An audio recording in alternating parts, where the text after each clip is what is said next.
Usually I don't, it's, I wish I was brighter. I usually only say that to my wife, but it's kind of shadowy. The lights are still live over the air.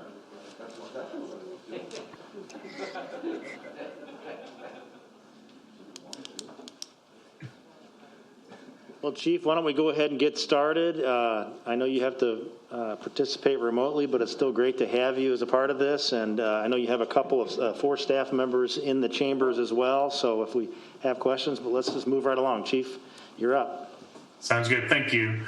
Thanks to everybody for allowing me to do this as first-time participant, not in person. So I apologize for having to do that. Basically, every time that I'm going to change slides, the best way for me to be able to do that is Darlene's. I'm just going to say next slide. I'll announce what's at the top of it and make sure that we're all on the same page. But we'll go ahead and dive into it. We'll go to the second page, which is FY 2022 budget. This is the same structure that we've had in the last 8 to 12 years. You can see we have operations, fire safety, and training. We're looking at possibly slightly revamping this over the next couple of years, but for this budget, we're not planning on messing with that at all. One of the main reasons that, just like you just heard Chief Winslow talk about, the lack of pay differential becomes a problem with attracting some of our senior leadership to apply for staff positions. And so that's going to be one of the things that going forward, I think that we really need to address. Go to the next slide, which is fire budget, all funds. This year is different than most years. The personnel services is usually a much larger chunk. We usually only have about $2 million in the small section there for the operational budget. But this year, the mayor and I had gotten together, and the mayor asked us to look at possibly putting some new stations into the budget. So that's an additional $10 million that is for 3 firehouses. I think that most everyone on the city council is aware that we're going to try and get that done. The main thing that we would like to do with that is make our operations a little more efficient.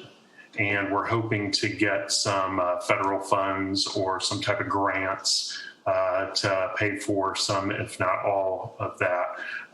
We'll work on that. We're trying to get some projects shovel ready as we speak. And there'll be more to come, obviously, on that. Next slide. Fiscal year 2022 budget by cost center. Salaries stayed the same.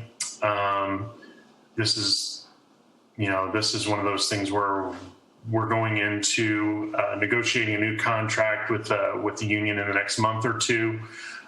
So depending on how that goes, there are not any raises necessarily built into the personal services line. As you can see, it's pretty flat. I do have a plan to create a new staff EMS person, paying for it with the attrition of a couple of civilian spots, possibly. We'd like to keep our traditional levels of manning, which we're a little bit under right now. We're at 213. We like to be higher than that, and we like to be closer to 220. 215 is what is budgeted. We expect about 8 to 10 retirements this year. It's hard to project sometimes. But in order to keep those manning levels constant, which also controls our overtime, which I'll go into a little bit later, we believe that we need to hire another 12 recruits. We usually do that in September. That part of it is built into that number, or was originally. Generally, it costs about $300,000 in salary, but you can cut that in half because they would only be on the books for 6 months of fiscal year 2022. As far as some of the other lines that we have there, contractual services, that increased, looks like a big number, but it increased mainly just because there was some software changes, and we went from a lot of the stuff we do is now subscription based as opposed to buying software and using it forever.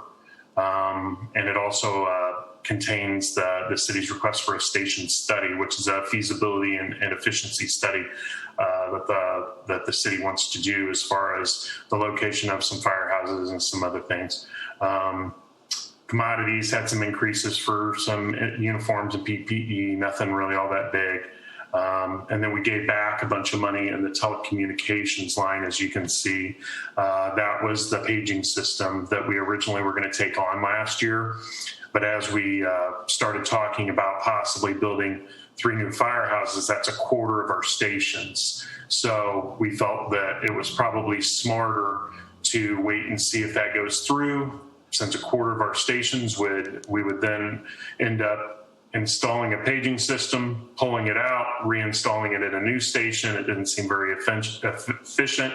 We do have that project ready to go, though. So if for some reason what we have in place shoots craps, then we have something ready to go, and we can get that ordered and hopefully installed relatively quickly. We have a backup. We have some backup stuff in place that we would have to utilize in the meantime. But as of right now, we constantly are checking and testing our paging system. It's performing currently, so knock on wood, we don't need to do anything with that. The permanent improvement lines, obviously you can see 10,000%, that's a big number, and that is the stations. Let's go to the next slide. Workforce, as you can see, we're down from a traditional number of about 10 years ago. We used to be at 219, now we're at 215. So there is a little bit of, there's less cost involved with having the amount of staff that we currently have. And then, as I stated before, if we can create an EMS spot, which is desperately needed. I'll probably say that 5 more times before I'm done talking tonight, desperately needed. Then that blue section at the top there of our civilians would also be decreased by a couple of spots. In this most recent class, we hired 1 female and 1 minority, and they've been on shift now since the beginning of the year. We are giving a recruit application test in 3 weeks. Provided that we stay in the current phase 4, we expect that to go off. So we'll have an opportunity to take some people off of that list, provided that that's the direction that everybody wants to go. As far as if we do hire a class of 12 in September, like we're planning to do, it really won't help things like overtime this year.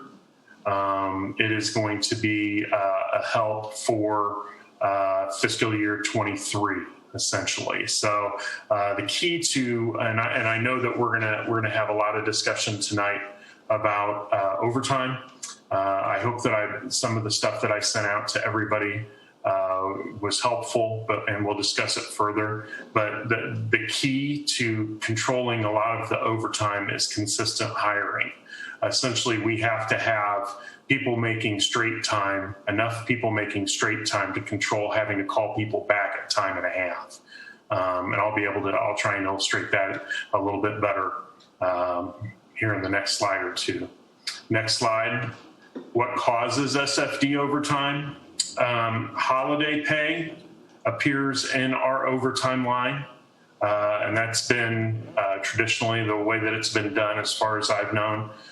40% of our overtime line, so over $400,000 of our allotment for overtime actually doesn't go to overtime. It goes towards holiday pay. We have a minimum of 49 shift personnel manning apparatus on a daily basis due to our contract with Local 37. The way that that works is that we need overtime personnel due to retirements. We can't, it's not like a lot of departments or jobs out there where somebody retires, you can go out and grab somebody and throw them in place and you're back and good to go. It takes 7 months to train our people and get them on shift.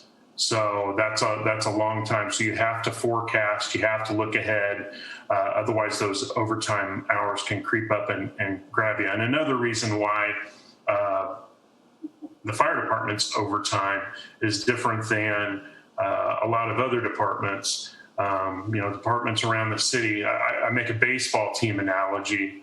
Okay, if you work in an accounting spot at any number of some of the city offices, and somebody goes home, you don't hire somebody to come in and do accounting for them at time and a half for that day. So my baseball analogy is this for the fire department: if we have a second baseman that isn't able to play that game, we don't play with 8. We have to hire somebody to come in and play second base.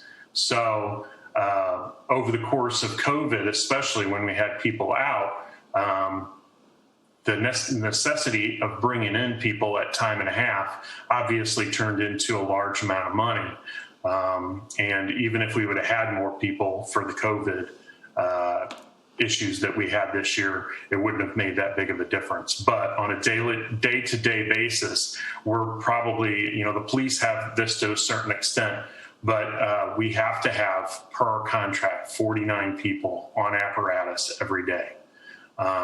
So the next line there talks about military time and FMLA, and that's increased due to federal law. Essentially what our military members and FMLA people who take time off for Family Leave and Medical Leave Act, that's a federal mandate, especially that's unfunded. So just like with the state, when they hand down provisions and they say you need to provide this benefit, but then they don't give tax dollars to help you do so, there's really not a lot of difference between that and what happens with our military time or our FMLA. The military time this year was only about 6,000 hours. 2 years ago, it was over 10. The amount of people that are in the military for the fire department in the last 5 years has gone from 11 to 18. So we expect that number to go way up. That's a 63% increase in 5 years as far as how many people, and almost 40% in 2 years for the people that we have to backfill every time that they get called up, or even if it's just weekend drill or their annual training. And once again, we don't have any reimbursement mechanism for that. That's just the way that it works. FMLA, the reason why we've seen the numbers go up so greatly in covering that is just we think that it's a change in the way that it's a generational change. A lot of our members, as they become new parents, they take a lot of sick time to stay home as the law allows for that, and they utilize FMLA. There's a 1,200% increase in the last 5 years over the number of hours that were used for FMLA, and a high number of those are new parents. Okay, we think that that's going to be something that's going to be consistent going forward. I've asked other departments, I've asked police department, they're seeing the same thing. They're allowed up to 12 weeks of benefit time usage for FMLA, and one of the ways that you can do that is when you have a new child. And then on top of it, some of them, when they get done with that, then they take their benefit time. And we're not casting a shadow on that. We're not making any judgments on it. It's something that they're allowed to do. But once again, we have no mechanism to control it, nor do we have any mechanism to fund it. It's just a fact of life. It's something that's bigger than it used to be. But injuries this last year was 8,200 hours, which is a lot. We had one individual who's been off for about 13 months that had a really catastrophic injury. And then we had 3 more that were off for over 6 months apiece. Those are outliers. We do not have that happen often, but we do have a plan in place for the upcoming year. I've talked with the workers' comp people. Who can we get in to do some training to to make sure that our people understand lifting techniques. And we did this years and years ago, and I don't think that we've done it the last few years. So I think that there's gains to be made by doing that. Another thing that we're going to do is we're going to focus on our safety officers that go into all of our major incidents, whether they're fires or whether they're large-scale car wrecks or anything like that, to make sure that they're looking for the right things, that they're looking to make sure that we're keeping our people safe on scene. And then the last thing that's listed on this particular slide is obviously COVID. We've had 6,800 hours through last week that the city received some federal funds. That's the only one that we've received a little bit of funding back to cover that. Hopefully, at least in the rest of my career, I hope this is the last time that we have to deal with any type of a worldwide pandemic. And rest assured that if there's another one coming, that I'll be looking at what Chief Riney did. But it is one of those things where it was, we had that one bad month, and the rest of the time, our people really came to work and took care of business. But it did end up costing us a lot of hours in COVID. We go to the next slide, and it's got a little bit more on some of those hours usage with some numbers next to them. The cost at average hireback rate that are listed there under each one of those sections: military, injury, FMLA, sick, and COVID. It's almost impossible to say X amount of time. If somebody takes a military day, we have to call in somebody on hireback, because on each one of those days, we'll have a military person, we'll have two people who are sick, we'll have somebody off on FMLA, and then you say, well, which one of these caused the hireback or the overtime? So it's impossible to do that. So I just gave the gross amount at what the average hireback rate is if we had to hire back for each one of those things. And the number that I want to look at is the sick hours number down here, about a little more than halfway down. And in fiscal year 17, it was at 13.5-ish. 18 is 15.5. It has crept up, and we are cognizant of that. I've had a very constructive meeting with the incoming new president of the local, where we're going to work together and try and make sure that our people are utilizing the sick hours the way that they're supposed to. But I really don't believe that the reason that the sick hours have gone up is because of any type of abuse or anything like that. Included in these sick hours actually are the FMLA numbers. So a certain amount of the sick hours are actually attributable to FMLA numbers and COVID hours. So, but we are we're working on making sure that we're cognizant of what's going on with these numbers, and we do have some ideas on how to curb them as much as possible. The next slide is what isn't to blame for overtime increase. And I've already hit on this a little bit. Widespread sick time abuse. Our sick time usage this year to last year was actually flat if you take the COVID related sick time out. So, I'm not saying that there's not room for improvement, because I'm hoping that we can get those numbers down a little bit.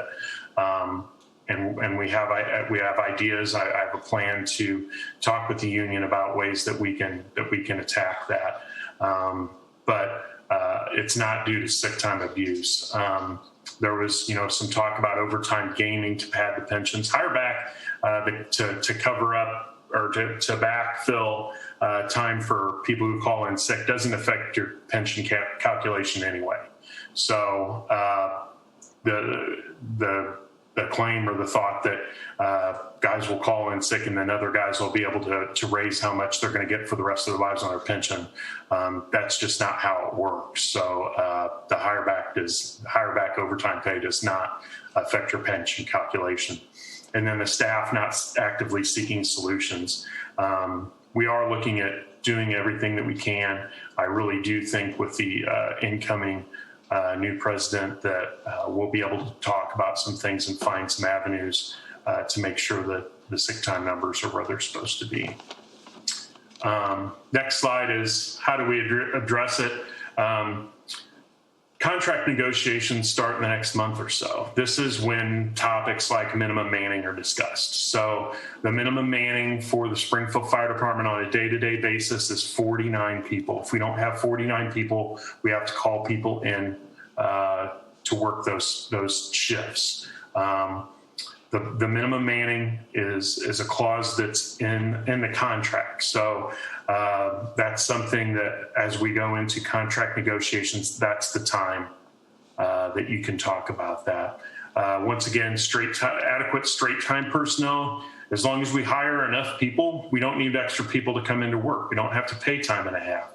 And the people you're hiring are going to be at a far lesser rate because they're new than people that generally it's our people who have more tenure on the fire department that tend to take overtime because some of our younger people, they're involved in kids stuff. Their schedules don't allow as much flexibility to come in and work overtime. So once again, training techniques to limit the injury time loss.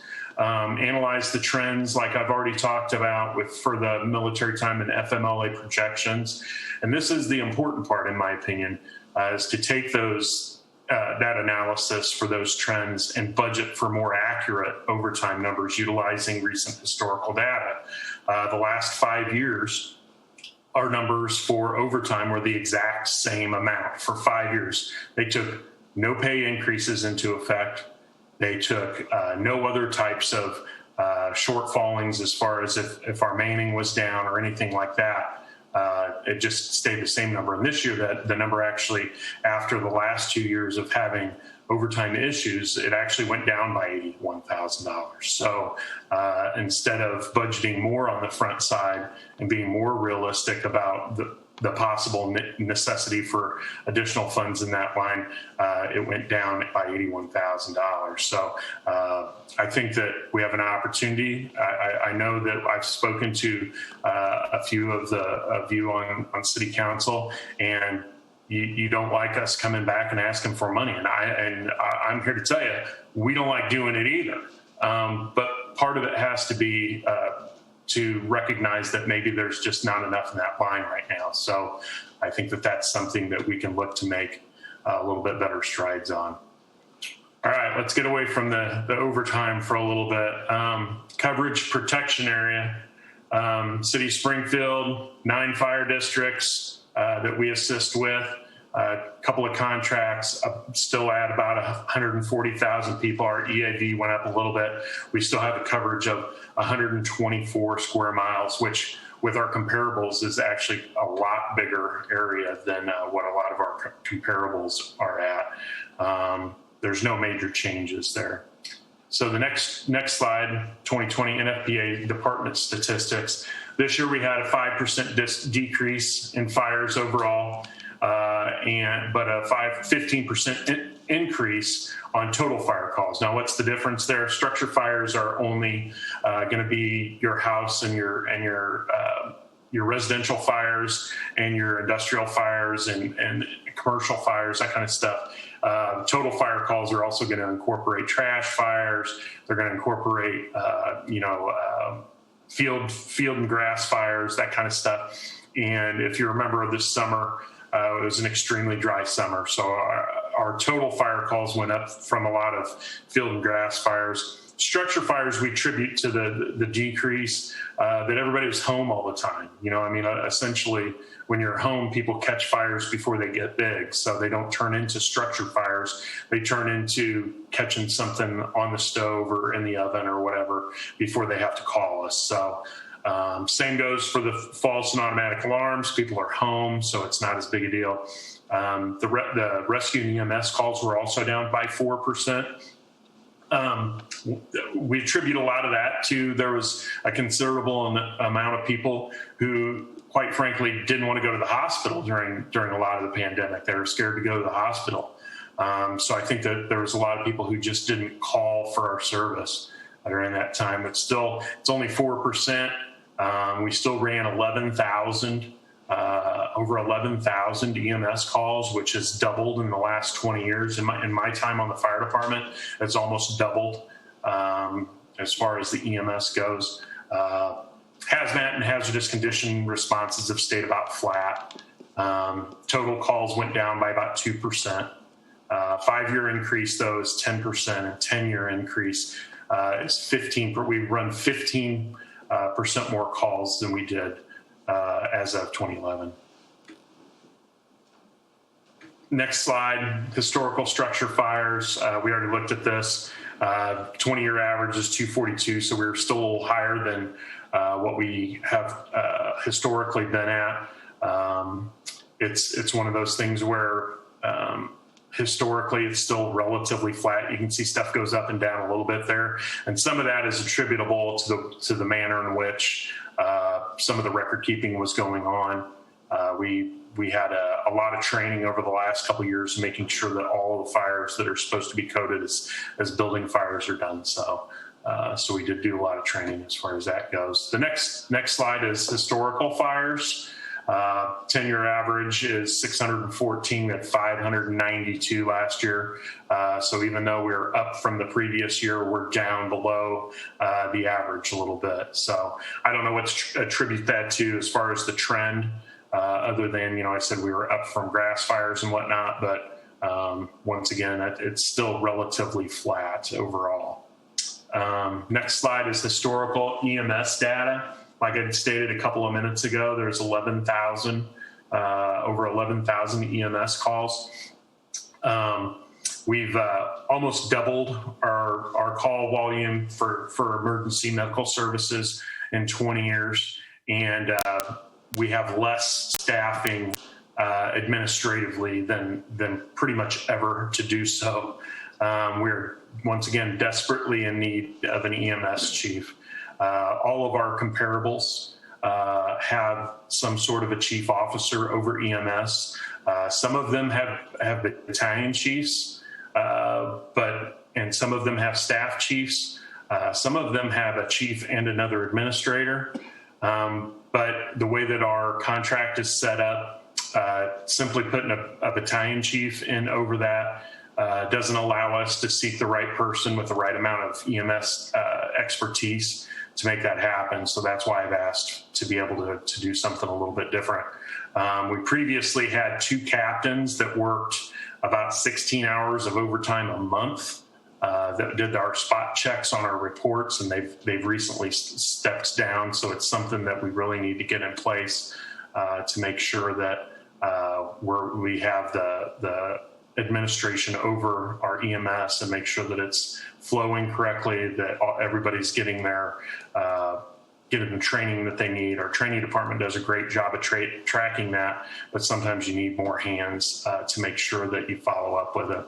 The next slide is workload and service levels. Normally we would have a public education and interactions slide for Division I as far as our rig reviews and station house tours and all that kind of stuff. But the pandemic really made those numbers irrelevant. We didn't do much of it. We did not have the ability to do much of it. So the people who did that, they did a great job in other areas. Jim Price, he does a great job of working on public education and community risk reduction.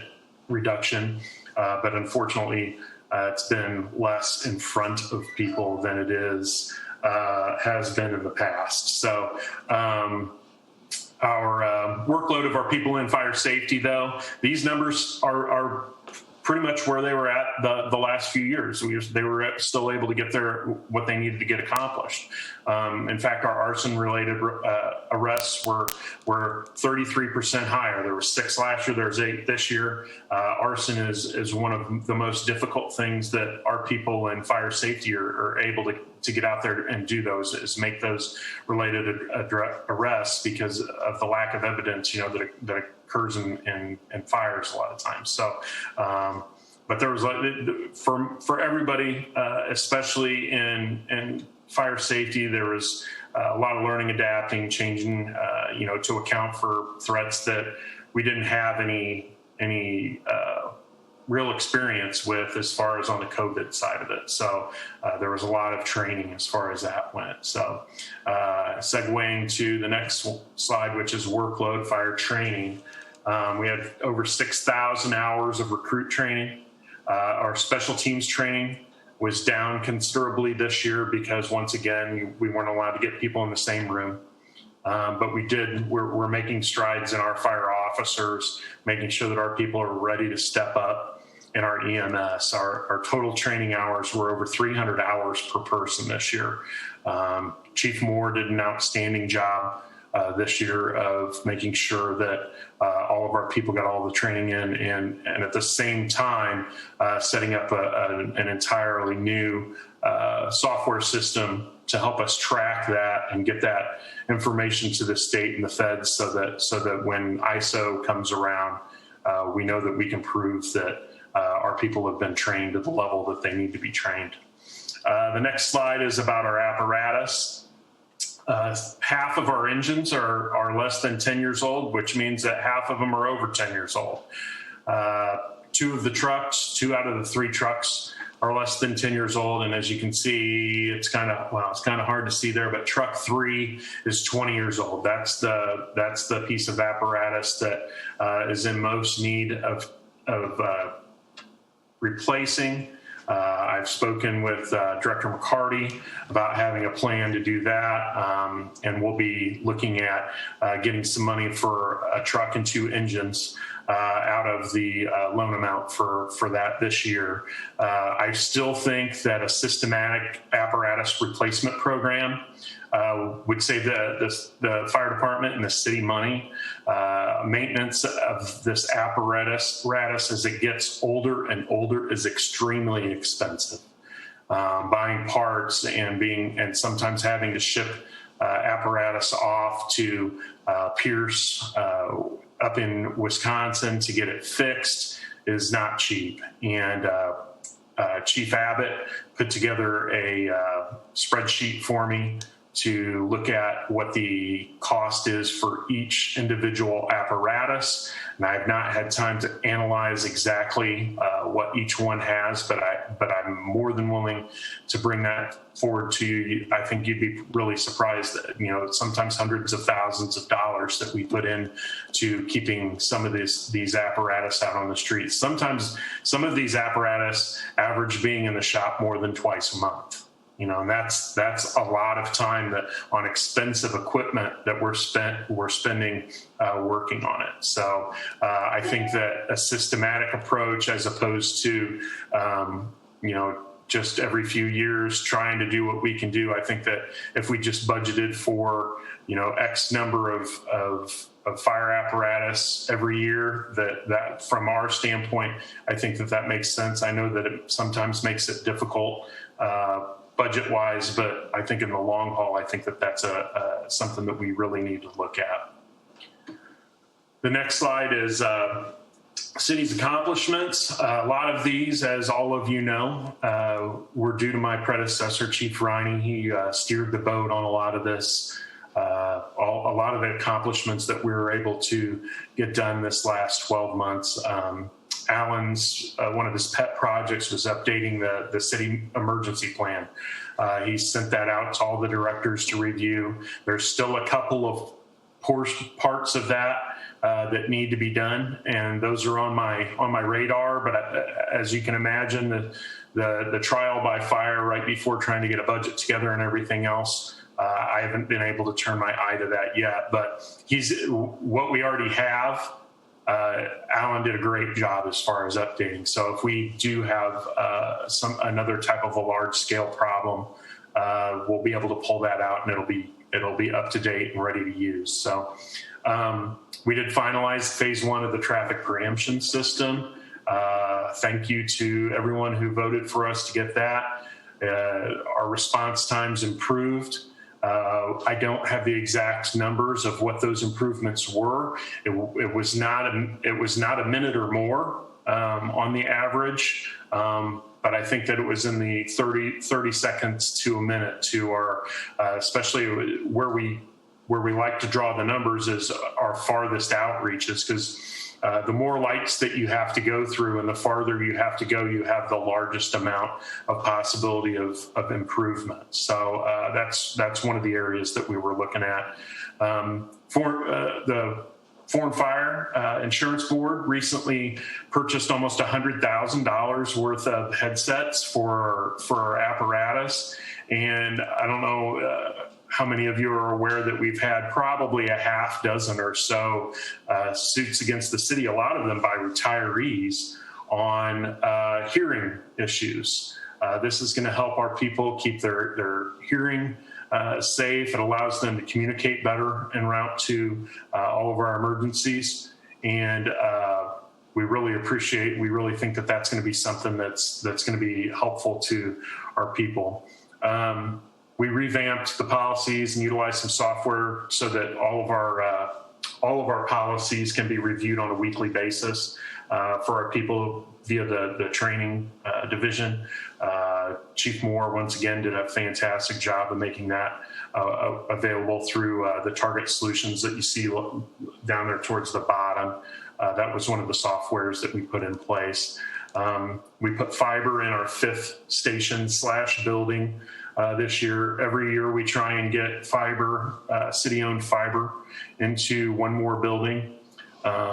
It cuts our costs as far as cable and phone, and gets everybody on the same system, which is helpful. And CWLP has been fantastic as far as helping us get that run to our buildings. And then software programs. Fire Roster is a daily manpower system that we use. ICX is for controlling and our incident command system for our battalion chiefs when they have fires, that allows them to recognize where people are at and what they're doing.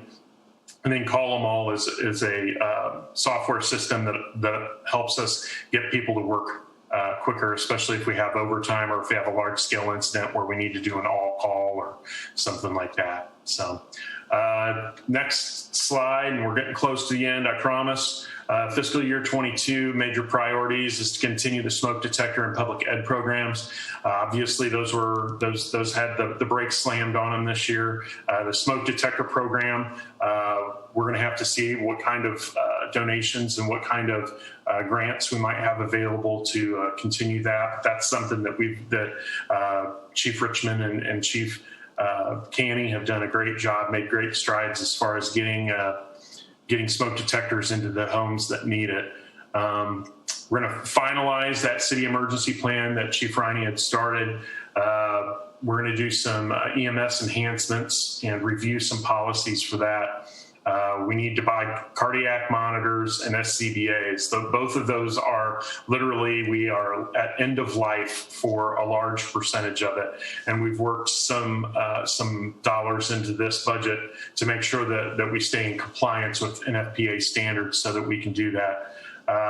We're constantly fighting the PPE battle, not just for medical PPE, but also for fire PPE. We're going to purchase 2 command vehicles that are true command vehicles. The Battalion 1 and Battalion 2, I refer to them as the sandwich trucks. Those are the big F650s that roll down the street with the silver boxes on the back. Those were squads at one point that we had repurposed into battalion cars, and they just don't work for us for command vehicles. We can purchase a command vehicle for essentially what we can still get out of those older trucks with the boxes on the back of them. So while they're worth something, it's time to get rid of those, and then we can have basically a zero cost for 2 new actual command vehicles, which will help. Just like all the departments, we have deferred maintenance that we need to take care of. Station 2 has a roof and a parking lot issue, interior upgrades, paint, all that kind of stuff. And then the shovel-ready projects that I talked about before, whether it is Firehouse relocation, and we're looking at that, and Truck 3's replacement, which I just talked about as far as being in the loan money for this summer. And finally, our future hurdles for the next 5 years is the Firehouse relocation program, which we would like to get in place this year. We would like to start it this year. the paging system, which we talked about last year, it's going to be related to the Firehouse relocation program. Improve station efficiency. I think that there's strides to be made. Some of these houses are old as far as energy efficiency. And I don't know whether that involves, motion sensitive lighting, which helps a little bit. I don't know whether it just even talks about insulation or whether it's looking at solar. I don't know what those are, but we're open to all sorts of ideas as far as making our stations more energy efficient. We're going to continue down the technological path. Professional development and succession plan is something that I think that we do a fantastic job of training our people that ride on fire trucks every day. But for the people who want to have a clear path to doing what I do or doing what one of the other staff chiefs does, I think that it's a little grayer. So I think that one of our plans is to give them a better path, an easier way to understand what's necessary if you want to get up to the staff level in leadership. Addressing our department diversity shortfalls. We know that our numbers could be better, that our numbers should be better. And we're going to get back into the public. And as I stated before, I would like to get to some young people. I think by the time that you're trying to get a 25-year-old person to come and take a test, it often is too late. They hadn't thought about doing this job. They don't know about it. They've never been interested in it before. But if we can get some enthusiasm with kids at the grade school level, I think that that's when you really can reap some rewards. So we need to make sure that we're grabbing our young people that are on the fire department now, and we're sending them into some of these schools and talking to kids of color and getting them excited about public service and being on the fire department. I think that's one of the things we need to do. Extrication, dive boat, drones. We do have a drone. We are working on a lot. There's a lot of usage for that. Foreign Fire also purchased that. That was not purchased with city dollars. So we already have a couple of pilots that are working on getting that in place so that they can use it. I think that it's important to address some pension strategies. I think that there's some strides to be made by talking to the union through the negotiation process, possibly of becoming a team. The union and the city coming together to try and do a little bit better job as far as addressing what can we do to make this better. Because we know that the way that it's going right now, that it's going to be a tough road to hoe. So deferred maintenance, you're always wanting to catch up, make sure that everything else that you have is going. And then the apparatus replacement program, like I had said before. And I know I talk fast, but not fast enough. I wish that was quicker, but I think that's the end as far as my slideshow. I'm open to anybody who has any questions for me. Okay, Chief, there are questions, but before we get to those, I want to make a request. The council passed a measure that allowed the city to charge those who do not live within the city of Springfield that are assisted by the fire department. For example, for a accident like out on one of our roadways, and essentially it's a way to bill insurance companies for those who do not live in the city. If you could get us data on how that's going, don't expect an answer this evening, that would be wonderful. Alderman Hanauer. Thank you. Thanks, Chief. And we've had our conversations on the overtime thing. I'm not going to beat it to death, but I want to start off with the fire safety. I have gotten complaints from developers about the length of time it takes for something to get approved, plans to get approved. One thing I'd ask is if you, going forward, if they could log something in and log it out and keep track of how long it's been there before they get approved, I think that would, dispel some of the we at least we'll have some statistics to back up you guys, Sure. So that's my first point. Now, I wanted to ask you on the calls for service, do you guys count the call? So when a truck leaves a station and let's say they get called off, they're not the primary truck, do they still count that as a call for service? The 19,000 and however many the number was this year was not how many times, like if there's a fire and we send 7 apparatus there, that doesn't count as 7 calls. That counts as 1 call. All right. So if three of the apparatus get canceled before they get there, it only counts as 1 call. We don't generate a ticket for every fire truck that goes to every call. Okay. Does that answer your question? Yeah. My concern is looking at statistics. We've got 600 plus fires, and we've got 8,000 or 8,500, something like that, medical calls, and it's more like we're running an EMS unit than a fire department. And I don't mean to make light of it, but it's, 600, and fire safety must be doing a great job preventing the fires. I will give them credit for that. But that it almost appears like we're running a fire EMS unit, and then occasionally we'll put out fires, and I will say this: I've had 2 people that one I'm very close with, and another with another house that's house burnt down 2 weeks apart from each other, and the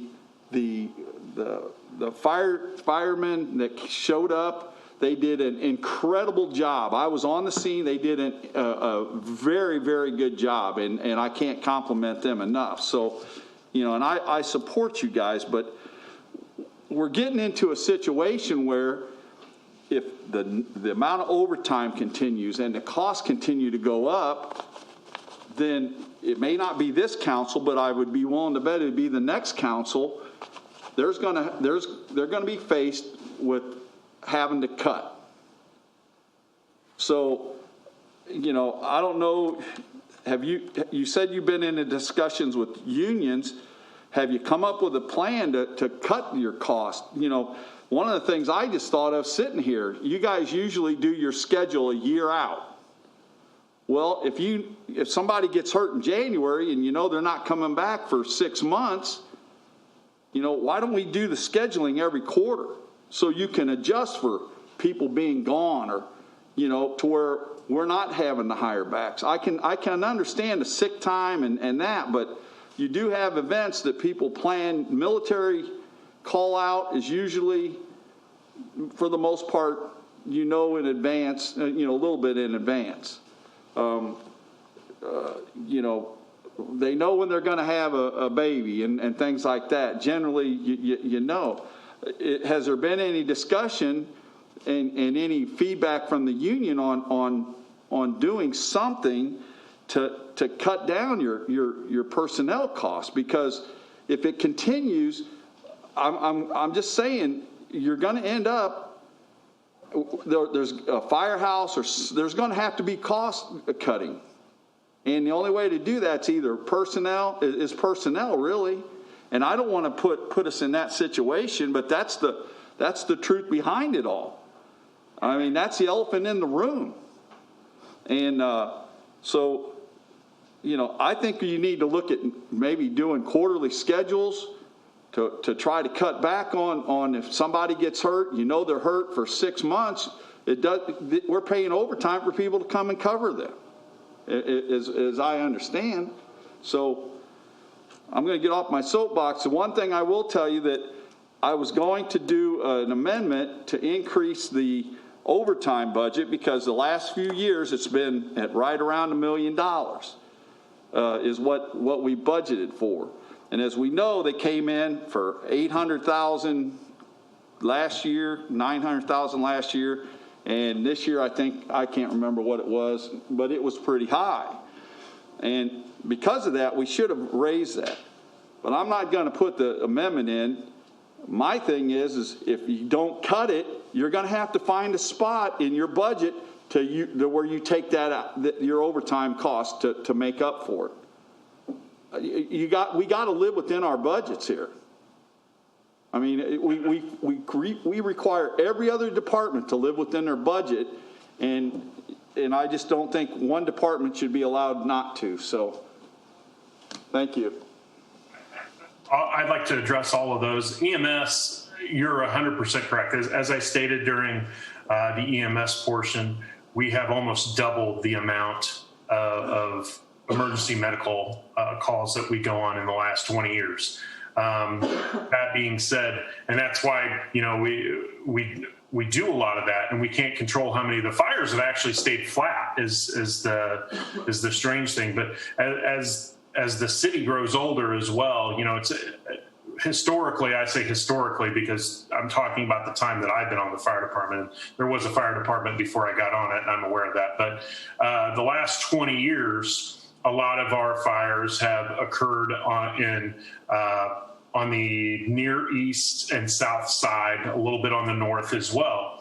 Those are our older areas. That's where you're going to run into your electrical fires. That's where you're going to have some of your older, traditionally, some of your older people or residents that live in those places that sometimes aren't as quick to notice or don't get to the phone as fast or whatever. So a small fire becomes a big fire. The rest of our city is all now getting older. You know, the wards 6, Ward 8, Ward 10, all of these areas, Ward 7, they're all getting older as well. And I think that you're probably going to have the fires kind of migrate into those areas because they're going to get in the same age group that we've been traditionally fighting the last 20 years.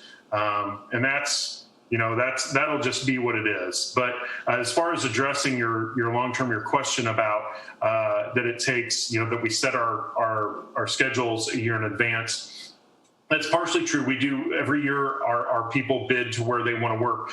But when we do have a long-term, you raised a question about like military. We do know sometimes when somebody's going to be gone for a year, we do take somebody off of a different shift and require that they go to a different shift. It's not popular with our people because they've scheduled their entire year out to work on these days. But we do try and limit the overtime by doing that, and we call it evening out the shifts. We do that, I would say, a couple, 3 times a year on average. And that helps. Obviously, there's still overtime that's generated. It helps, but we do, you know, to your point, we are looking at a shorter range than that. But if we think that somebody's going to be gone for 2 or 3 months to disrupt somebody's life for 2 months worth of that, sometimes it's just, you know, it's just not worth it. Especially in the summer, people are taking vacations. It just creates havoc. So while your point is, I understand what you're saying. We do, and we don't do a great job sometimes of making sure that everybody understands how we work. We do address those situations. And then the overtime, I agree with you. I mean, we're going to have to do something. And I had asked for an additional about $400,000 to be put into the overtime line. Once again, there's $1 million in that line. 400,000 of it automatically is going to holidays. That is not calling people in to work because other people aren't there. That's just the overtime, or that's just the holiday pay for the people who make double time on those holidays. So you have my word that we're going to work towards. I understand exactly what you're saying, and it's a tough nut to crack. We're gonna work towards doing everything that we can. Once again, it doesn't make sense on some levels to people sometimes, but we have to have more people in order to make sure that our costs go down by a little bit. And that seems counterintuitive, but that's not what it is. If we're paying people who make less money straight time, then we can pay people who make more money less time and a half. So, but you have my word. I'm going to work on it. Alderman Hanauer.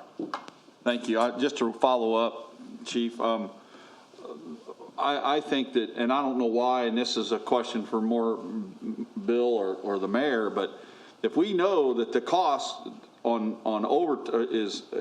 holidays is X amount, that should not be counted toward their overtime. That should be straight. That's part of their pay that they get.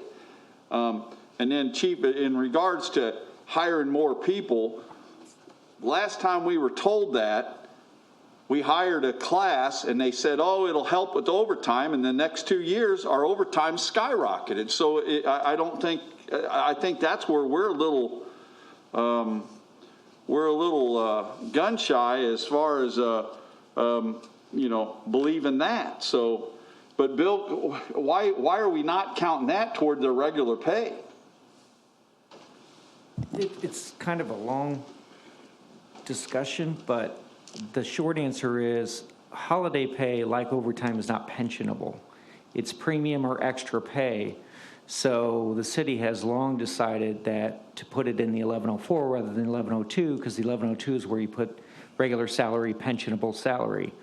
And since holiday pay is not technically supposed to be pensionable, though there's an ongoing dispute with the fire union or fire pension board about that, which is with the DOI right now.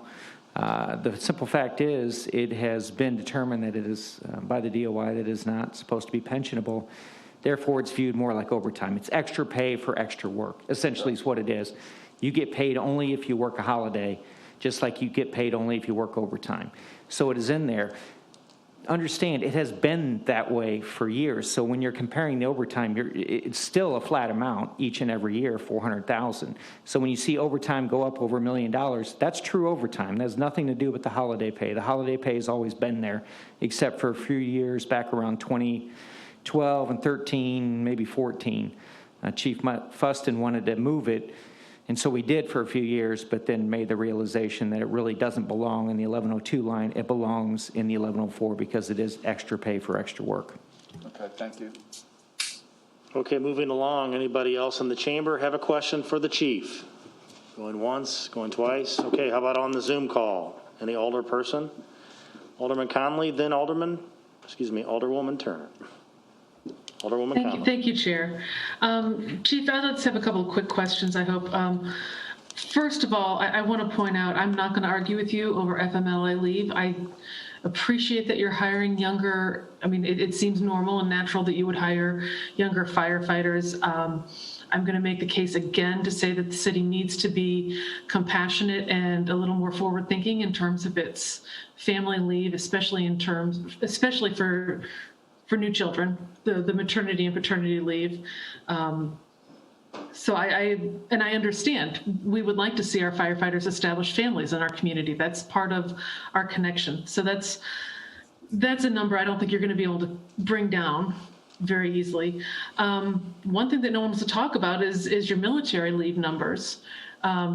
We have a military hiring preference in our fire department, and I 100% support that. And I encourage it. I think it's a good way for us to continue to support our active duty troops if they're part of our fire department. I don't have an argument with that at all. I just want to point out that I appreciate that this continues, and I think that we need to be very mindful of that fact when we're looking at our overtime numbers, and again, factors outside of your control. I personally think that we should be adding taking the holiday leave either out of your overtime numbers or adding a comparable amount to compensate for that, because I think it's an inappropriate reflection of actual overtime. We have to have fire on call 24/7. I mean, that's not optional. Fires don't take a break on Christmas, and I don't know who wants to go through 4th of July without a fire department working. So I would like to see something done for the injuries, and I appreciate that you have a plan in terms of training. There certainly should be more on-the-site training, and I know Alderman Hanauer has also brought up the issue of some of these vacant homes. So if we can coordinate with Public Works and try to really find that connection there and see that the vacant dangerous homes go down before they become a health hazard for your staff, I would appreciate that. Some other things. So we're talking about this study for the station relocation, and you've kind of alluded to the fact that we have we have a contract open, and Director McCarty in his opening comments for the entire budget brought up that your hiring numbers have been flat, which I took as a reference to the fact that you've not cut your numbers, your staffing numbers. I think you make a reasonable case for having more regular employees, full-time staff reduces the need for making people work extra overtime. So what I'd like to know is part of this study that we're going to be doing around firehouses going to be looking at reducing staffing numbers or reducing the number of fire stations that we have? Is that part of this study? I don't have that information. I was advised that there was going to be a study done when I did my original preliminary budget discussion with the mayor's office and with Director McCarty. As far as I have had no involvement as far as what they're looking at or who's being hired yet. So that'd be a good question for either one of them. Okay, Director McCarty or Mayor, is that part of the charge for this study to have a review of reducing the number of our stations? No, not originally. We're not going to reduce any stations. We know where we're going. We need to build 3 new stations, or we'd like to. One is definitely in Ward 6. It was displaced by the rail. It's landlocked. That needs to be moved. That'll be over on the Wabash corridor somewhere or around that area. The other one that we're looking at is, I think it's on Commerce out north. It's close to the State Fairgrounds. Looking to move that over Dirksen Parkway where the CWLP is looking to move their T&D center. So those 2 can happen. The third one is Chatham Road where Starbucks is. Everybody knows it. It's not a very good place. And so if there's an interest with Starbucks expanding, then we would move that more towards the west and north. The 2 that I'm talking about that could be done this year, those aren't part of a study at all. There's no need to. We know where we need to go. So I think it's more looking at operations or how as we move towards post-pandemic, what to do. The one thing I will say about the holiday and the overtime, Director McCarty's correct. It's always been combined. So all you have to do is look at the bottom line, what the holiday with the overtime was. That hasn't changed. It didn't matter if it was holidays or not. You can pull it out of there, and you should pull it out of each year, and you'll see the same fluctuation where all of a sudden, and I'm not arguing whether you need more firefighters or not, but you've gone, I think it was when Chief Helmerich was in, maybe the first year with Chief Riney, it was down, and then all of a sudden it escalated.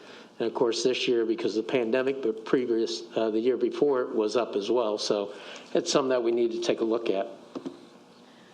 And I agree. Thank you, Mayor. I just wanted to get that out because my concern, obviously, and you're right, with Ward 8, the Station 8 on right there on Monroe is awkwardly located, to say the least, and that Starbucks, I get more complaints about the traffic back up there than really any other business in Ward 8. But I'd like to point out, I'm looking at this from a slightly different perspective too, when we're talking about man hours and your firefighters going out on calls. Ward 8 has a number of senior living centers, not all assisted living, some independent living, some assisted living, and new construction going up at a fairly, we'll say a quick rate with the new subdivision in Creston Place. I would like to know that my residents in Ward 8, if they need assistance, they can call and that they're not going to have to, they're not going to have to wait, that the stations are adequately manned and that they've got the people on site to be able to give the assistance that's required. So strongly want to keep that in your mind, Chief, as you go through this. Yes, we're concerned about costs, and yes, I think that you have some plans, and I'd like to see those come to fruition where we can bring some of these costs down. But the service that the fire department provides is critical, and it's It's critical to our community. We talk about in terms of how hot fires can get. New construction fires tend to be hotter if they catch on fire. I'm looking at a lot of fairly new construction, along with a mix of 30-year-old housing and then 100 and something year housing in my ward. So representing all of those to me means that I will continue to advocate for a well-funded and a well-staffed fire department. So. Okay, before we get to Alderwoman DeCenso, Mayor, I appreciate your clarification on the study, because I was, those three houses have been referenced multiple times this evening.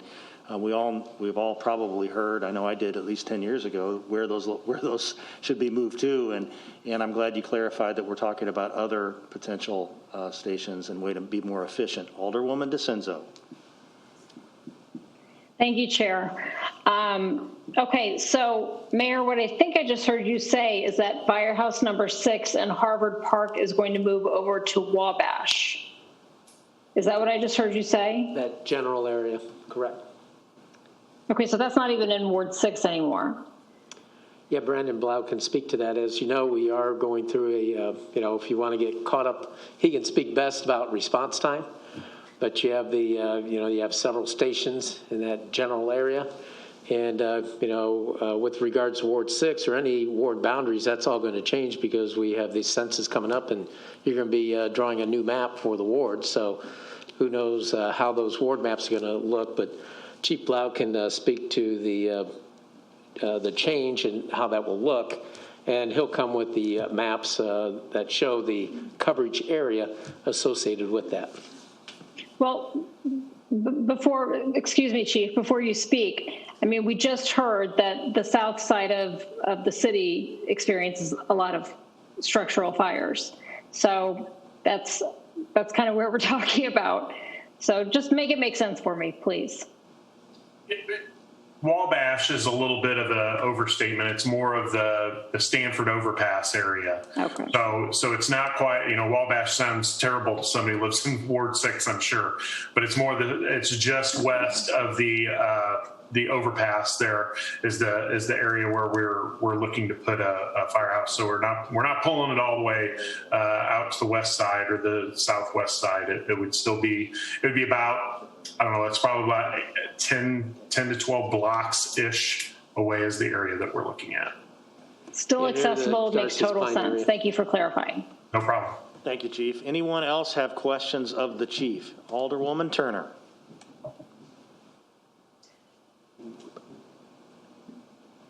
So same, not question, same comment that I've posed for 10 years now.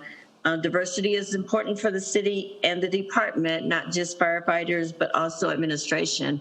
And unfortunately, I think the fire department has not done a good job with either.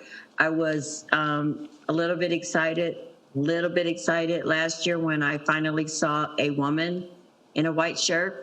That was good, but we still need to definitely work on that. And I know that you and I talked and we were supposed to get together and weren't able to earlier.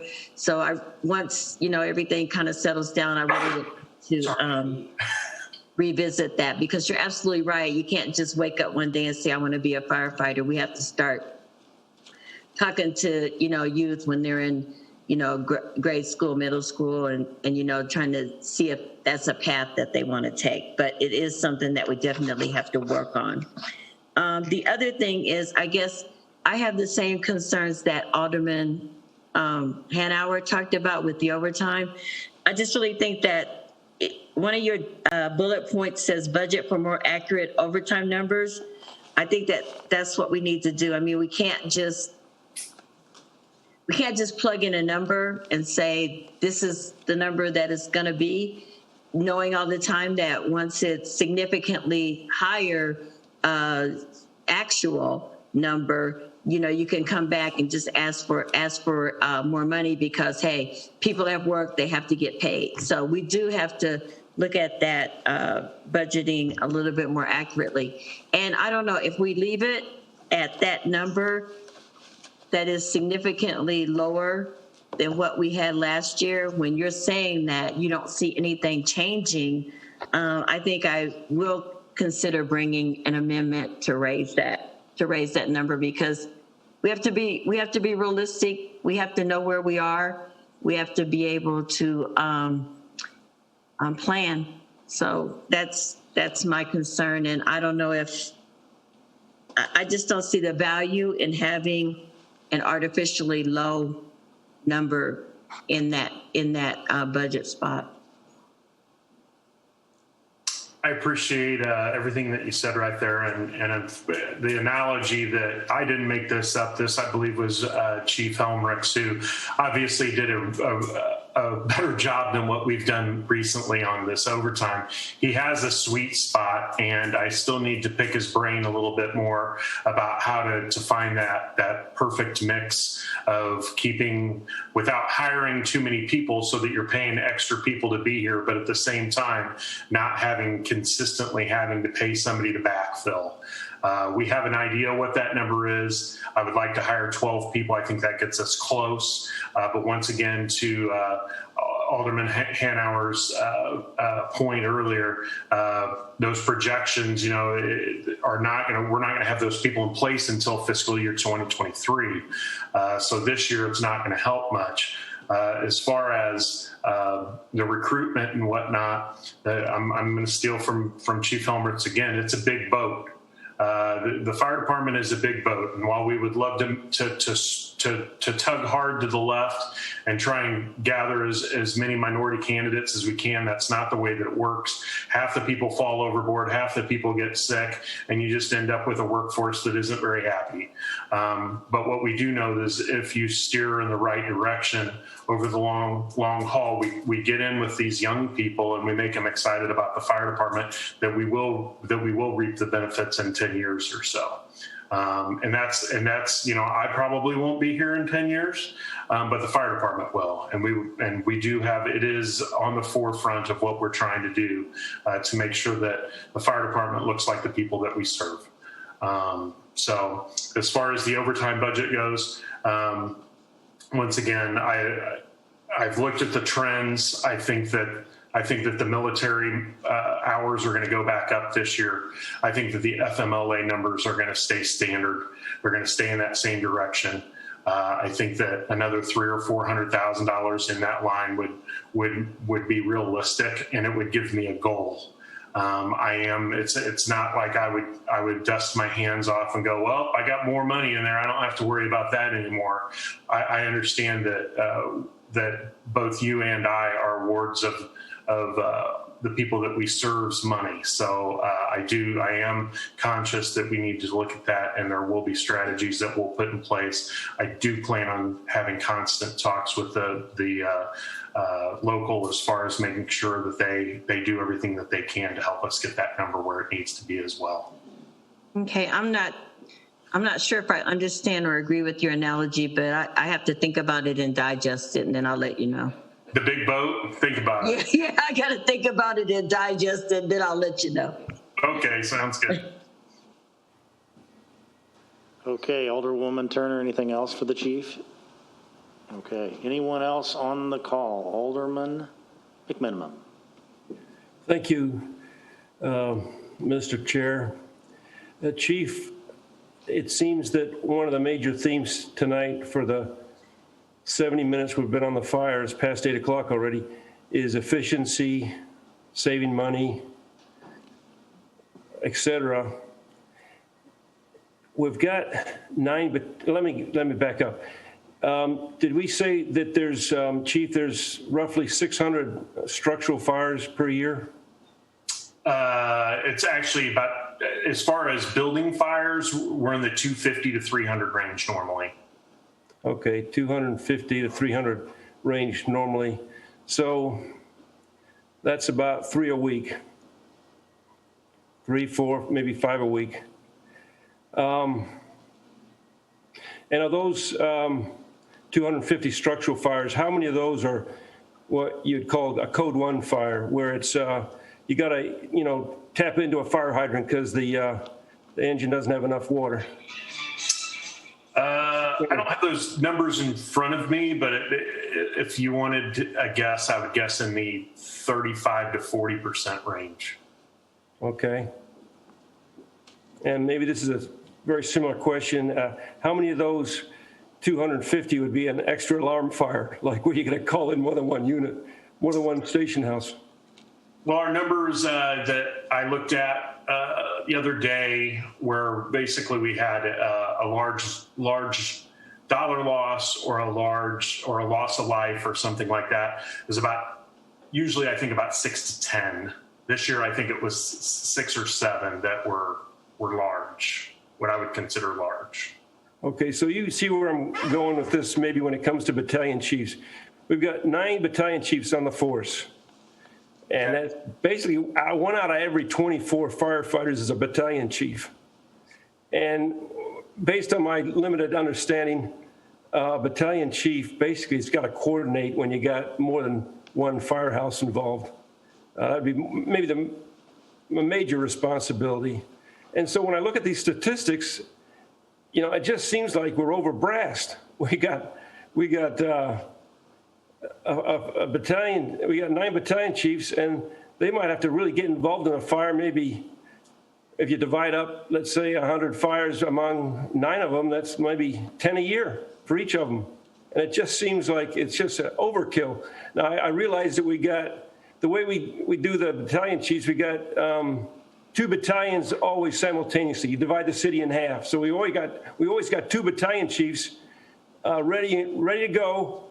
But, they're ready for a fire that might happen once a week.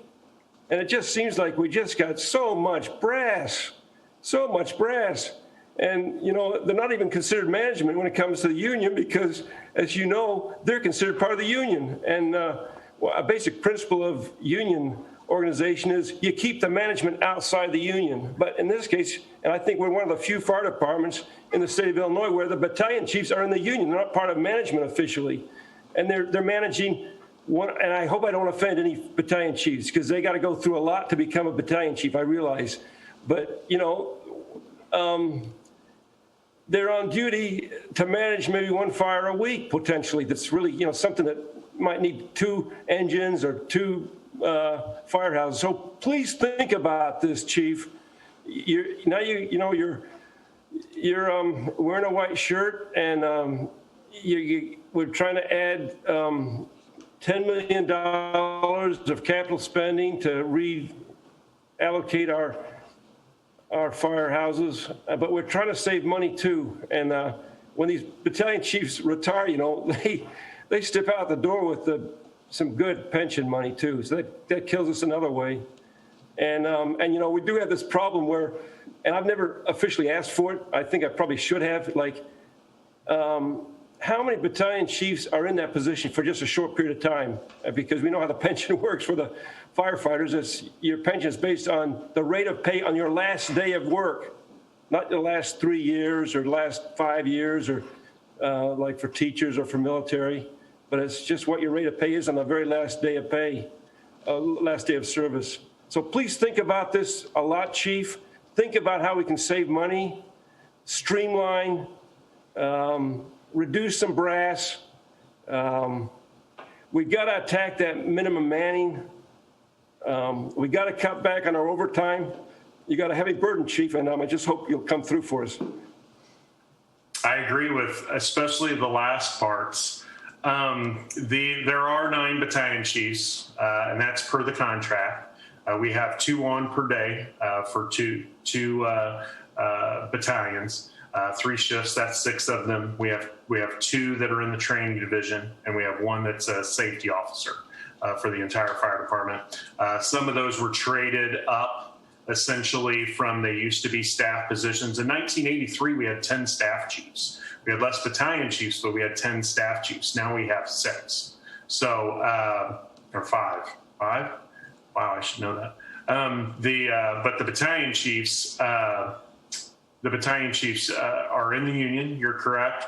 And if we wanted to look at that once again, this is coming up on an opportunity where we're in negotiations, and the city has the ability to talk about all sorts of things during negotiations. And I do appreciate the input, and we don't have a lot of fires. I don't think that anybody wishes we had more, though.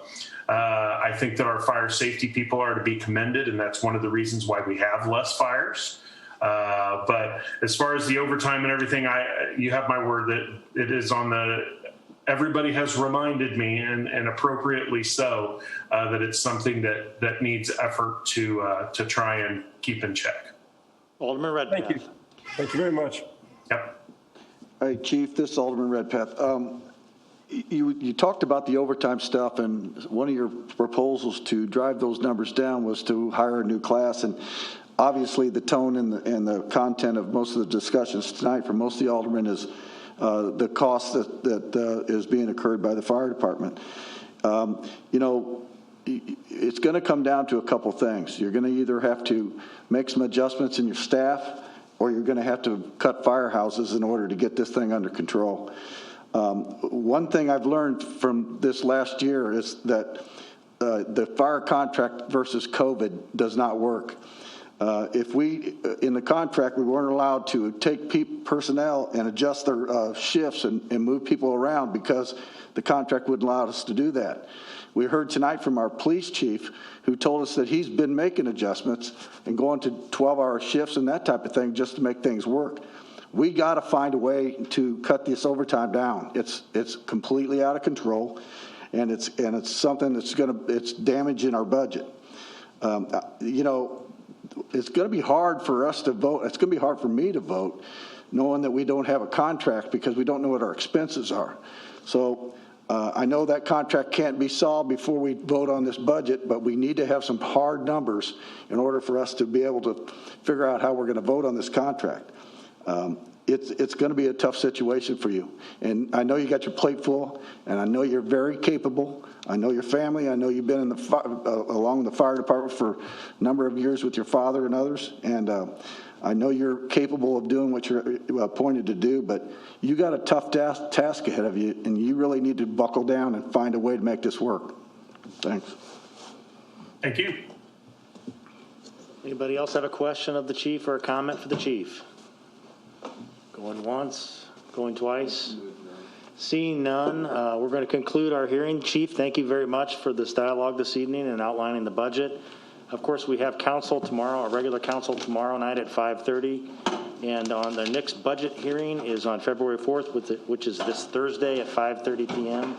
Everybody be safe, healthy. Have a good evening. Thank you. Thank you.